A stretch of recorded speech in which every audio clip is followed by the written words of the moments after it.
संध्याकाळी 5 वाजता मी घरातनं निघालो, ऑफिसला गेलो, NDTVला मुलाखत दिली, तिथनं तळभंडारे चौकाच्या सभेला गेलो, त्या सभेपासून भारतनगरच्या सभेला गेलो, भारतनगरच्या सभेनंतर शास्त्रीनगरच्या ऑफिसच्या उद्घाटनाला गेलो, त्यानंतर वीटभट्टीच्या कॉर्नर सभेला गेलो. घरी जाईपर्यंत जवळजवळ 11:45 वाजले.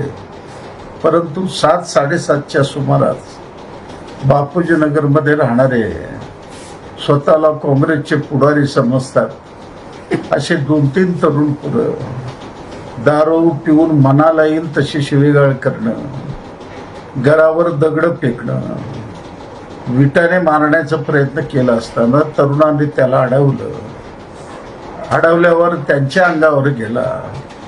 या दरम्यान अनिल वासम सुद्धा आले होते.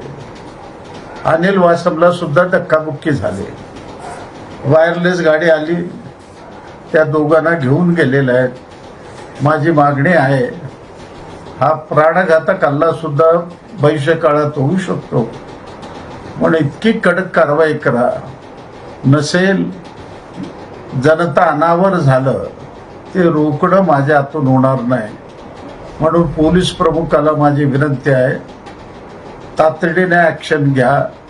पुन्हा एकदा कुणी अशा पद्धतीचा प्रकार घडू नये, अशा पद्धतीची दक्षता पोलिसांनी घ्यावी असं मी आव्हान करत आहे.